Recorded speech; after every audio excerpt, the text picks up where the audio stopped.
Patuloy investigasyon ng otoridad sa pagkakapatay sa ama ng komedyanteng si Jeffrey Tam.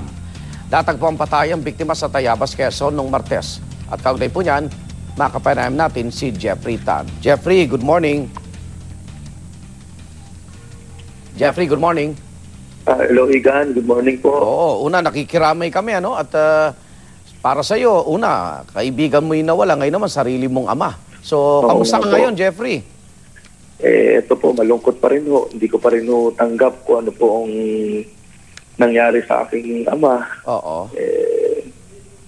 Masakit po mawalan ng magulang.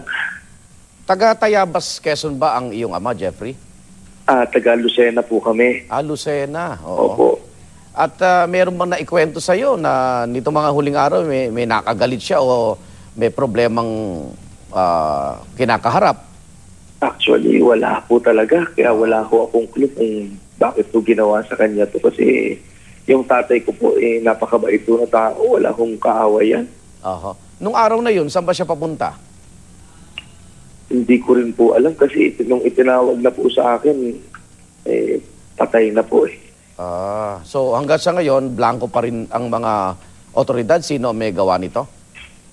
Patuloy naman po yung investigasyon. Hindi naman nangako naman ulat ng mga pulis, lalo na po yung Tayabas pulis na hindi po sila titigil sa pagtuklas kung sino po umigawa. Oo. Sana ho ma-resolve po yung kaso. Oo. Ano bang trabaho ng iyong ama, Jeffrey, kung para sa publiko? Ang tatay ko po isang businessman. Yung kapatid po niya nagpapatayo po ng isang subdivision sa Lucena. So, siya po ang ginawang tagapamahala ng buong subdivision. So sa ngayon, yun ang kanyang pinagkakaabalahan ng buhay siya, yung subdivision na yun. Opo.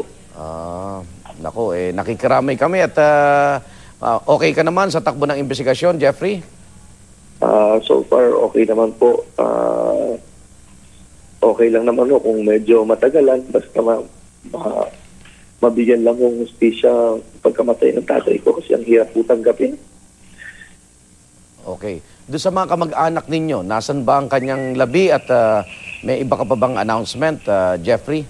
Yung makikiramay at makikidalamhati sa pamilya? Gusto ko lang po magpasalamat sa lahat po ng nakiramay, sa mga nag-iwan po ng mensahe sa akin sa Facebook, sa text, sa Twitter. Maraming salamat po sa lahat ng sumusuporta sa akin at mga nagdasal po para sa tatay ko. Iuuwi ko po ang aking tatay sa Manila po ngayong Biyernes po hanggang Linggo. Bala ko po iburol sa sanctuarium po sa Quezon Avenue. Sige, kung ano pang karagdagan, makikipag-unayan ka lang sa GMA at tutulong din kami na makamit ng tatay mo at ng pamilya yung katarungan. Jeffrey, salamat Igan, maraming salamat Ingat po. ka. Alam ko po, hindi po tayo magkakilala sa personal, pero sana po patulungan niyo po ako. Asahan mo yan. Salamat, Jeffrey. Maraming salamat po. Maraming salamat po.